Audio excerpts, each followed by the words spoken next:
Petite réflexion intéressante du soir. On est quoi? On est lundi 17 ou 18 novembre, je ne me rappelle plus. Et je sors d'une après-midi d'introspection plus ou moins évasive dans lequel il y a eu de nombreux sujets qui me sont venus. Et un en particulier, ça a été celui de la responsabilité.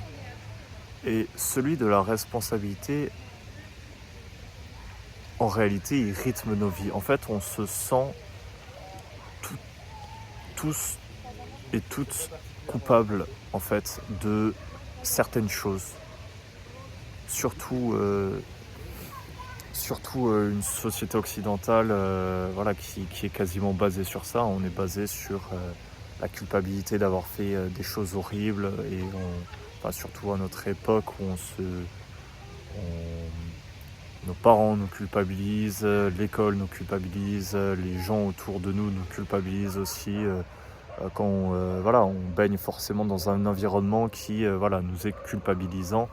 Et en fait, la notion de responsabilité est très importante, en fait, parce que on se sent responsable, mais responsable alors de quoi? C'est de là toute la question, c'est quelles actions on a mises en place et surtout quelles conséquences elles ont eues sur notre vie. Donc c'est...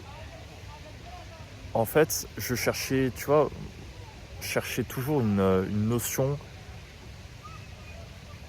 de comment en fait je pouvais moi être responsable de ma vie. Enfin, dans tous les cas, je savais que en fait, il y avait deux types de personnes. Il y avait celles qui étaient responsables ou qui du moins essayaient de comprendre pourquoi elles l'étaient, et celles qui rejetaient la responsabilité sur les autres. Et en fait, c'est là la toute première chose, la toute première notion d'introspection, c'est de se voir non pas forcément comme le fautif, mais déjà de voir que on peut se poser des questions et arriver à voir que c'est les perceptions qui engendrent la personne que l'on est aujourd'hui.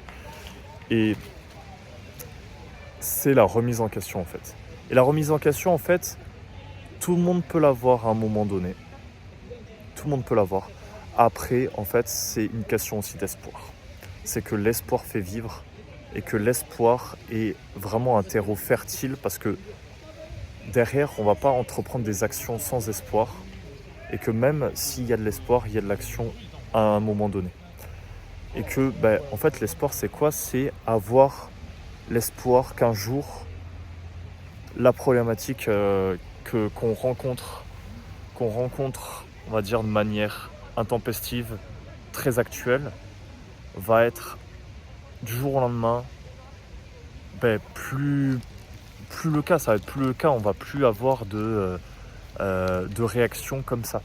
On va plus avoir de réaction de peur, de culpabilité, de honte, de tristesse, de joie extrême, parce que c'est très corrélé. C'est pourquoi on a des émotions, qu'elles soient positives ou négatives. C'est, regardez, vous allez aborder une nana dans la rue, vous allez avoir extrêmement peur, et dès que vous arriverez à le faire, vous serez extrêmement joyeux, vous aurez une joie extrême. Mais ça ne veut pas dire que la joie extrême, c'est une dopamine qui est relâchée, c'est quelque chose d'incroyable qui a été franchi. Mais en fait, il faut, pour moi et ma perception des choses, mais surtout aussi vous allez voir qu'en vous introspectant et en regardant que en fait tout est normal, il n'y a pas de peur, donc de sensations extrêmes d'un côté ou de sensations extrêmes de l'autre, et que tout est question de juste milieu, tout est notion d'équilibre, et que au final même les grosses actions du quotidien que vous auriez pas fait avant ou que vous auriez fait en recevant une joie extrême, à présent vous allez pouvoir les recevoir en ayant fait ce pas-là, en ayant pris cette responsabilité-là, justement, ou peut-être en vous en débarrassant, parce que beaucoup de gens en fait ont une responsabilité, mais ne veulent pas s'en débarrasser, en fait, sont responsables du bonheur ou du malheur des autres. Enfin, du bonheur et du malheur. En fait, ça va les deux, c'est les deux faces d'une même pièce. Et je pars dans tous les sens, je pars vraiment dans tous les sens. C'est cette notion-là de responsabilité qui engendre en fait tout le conflit intérieur que l'on a, toutes les problématiques que l'on a parce qu'on se ressent responsable d'une conséquence parce qu'on a fait une action. Et cette action-là, en fait, elle a engendré une conséquence. Et cette conséquence, pour nous, elle a des répercussions terribles. C'est qu'on s'est fait sûrement éjecter du groupe. Et c'est la cause première, on va dire, de mort chez nos ancêtres les plus anciens. Aujourd'hui, si on est éjecté du groupe, on va dans un autre groupe. Si on est éjecté de la famille, on se trouve une sorte d'autre famille aussi. Enfin, le monde est assez grand. On n'évolue plus en tribu actuellement pour se dire que éjecté du groupe égale mort en fait. Et c'est pas vrai. C'est pas vrai. Voilà. Et en fait, le truc, c'est que il faut non pas se dire, parce que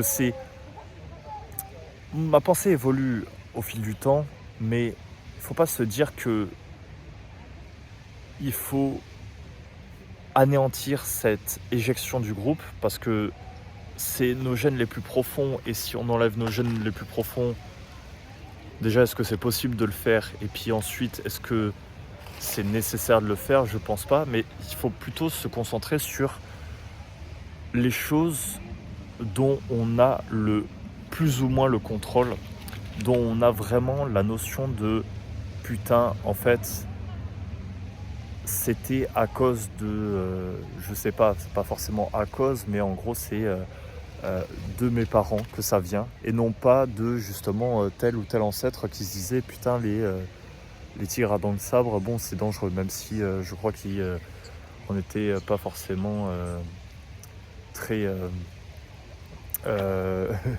en même temps si on prend une trêve histoire. Enfin bref, notion de responsabilité. Si aujourd'hui vous vous sentez responsable, c'est bien. Si vous ne vous sentez pas responsable, vous n'avez rien à faire dans cette vidéo.